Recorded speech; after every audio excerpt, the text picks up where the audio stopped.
30, it says, and he said to him, truly I say to you, today you shall be with me in paradise. Today you shall be with me in paradise. So I want to read a little context a little prior to 23:43. I want to start in 23:39 so you guys get the full glimpse of what's going on. It says, one of the criminals who were hanged there was hurling abuse at him, saying, are you not the Christ? Save yourself and us. But the other answered, rebuking him, said, do you not even fear God, since you are under the same sentence of condemnation? And we indeed are suffering justly, for we are receiving what we deserve for our deeds. But this man has done nothing wrong. And so he said, and he was saying, Jesus, remember me when you come into your kingdom. And Jesus replied and said to him, truly, today you shall be with me in paradise. And it's no coincidence that Rudy or whomever gave me the scripture, God gave me the scripture, because I can relate to the guy on the cross next to Jesus, in my sins.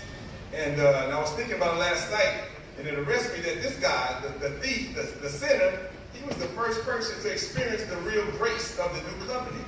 He was the first person to make a way.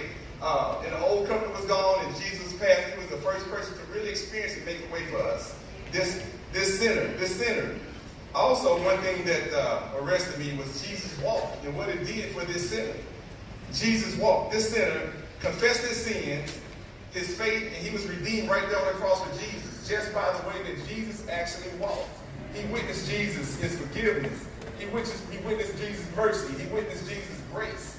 He witnessed Jesus' steadfastness in the midst of them persecuting him, stabbing him, whipping him. Jesus held steady to his belief, to his peace, to his love, to his glory of the Father, because he was representing the Father. And he was the living word, so he was all about peace. He was all about love which precedes law. This was Jesus. And so by this man, once he was cursing Jesus, he changed his mind. His heart was arrested. And he said, Jesus, remember me. He professed in front of men, remember me when you come into the kingdom. And Jesus granted that. He was sanctified. He was saved right there. So God's words, and one thing I think about is Jesus. And Jesus talked to the Pharisees, and he said, I didn't come for the healthy. I came for the sick. I didn't come for the righteous. I came for the sinners. So Jesus, in the midst of doing his last act, he was doing his work. For the sin on the cross, it was no coincidence that God was there. So also Jesus, the new covenant, the Holy Spirit was placed in us in the new covenant. And I wanted to say something that arrested me was Matthew 5:14. It said, you are the light of the world. You are the light of the world. It said, the city set on the hill cannot be hidden. He said, I don't light a candle and put it on the basket, do I? No, but I put it on the lampstand so that everybody in the house can get light. Everybody can be blessed. And my question to you is, by your walk, by your life, who will you be leading to paradise? Because we're Christians, meaning that we're supposed to model our life after Christ. We're supposed to do the things that Christ does. Christ is the benchmark. You know, when they say want to be like Mike, no one never wanted to be like Mike. You want to be like Christ. I never went into a test and wanted to make a 70 or 72. I wanted to try to make 100.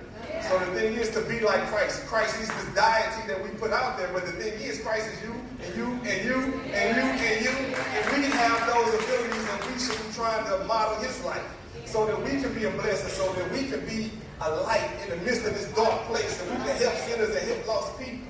So the thing I think about in the middle of Lent is Jesus going into the wilderness, and he goes into the wilderness after fasting for 40 days and 40 nights.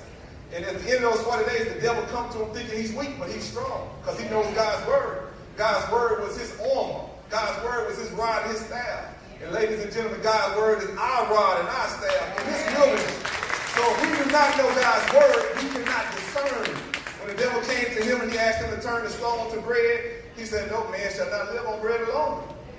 The devil came to him a second time and said, I'm going to take you to these mountains, I'm going to drop you, but your God don't save you. He said, do not test God. These are God's words. He said, hey, let's look at here. Look at all this kingdom. This will all be yours if you bow down and worship me. And Jesus said, no, I should only put God first and worship him only.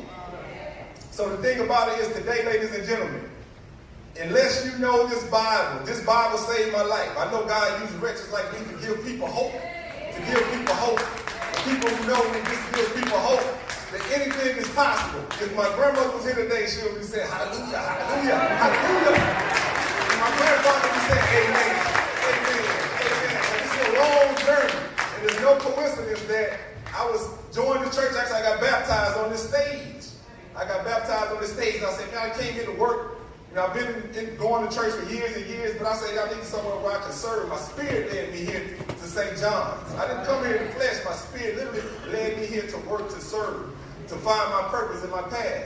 And so I was like, I need to catch up with the pastor.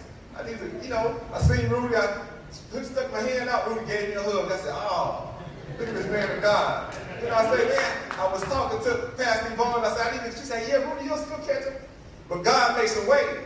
So one day as I'm going through my day, I'm a member of Unity Bank. I walk into Unity Bank, and guess who was in there sitting there with Juanita? Pastor Rudy. He was sitting there like, hey, brother. And I had a very intimate conversation with Pastor Rudy. I told him a little bit about my past.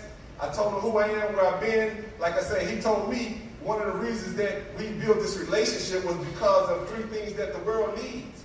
And that was authenticity, transparency, and integrity. And he said, that's why me and you talking like that. That's why we're having this conversation. So I want to say this to you guys and put this on your spirit today, is the people in your job. You know, I have a ministry at the gym. I have a ministry at work. I have a ministry wherever I go. Just be a light. Because he said, you are the light of the world. And like the thing is, when you exalt God, when people see you and see God, guess what God does? He exalts you. He's going to exalt, he's going to raise you higher and higher. Because it's not about you. He don't want to just be in you. He wants to live in you. He wants to live in you. He wants people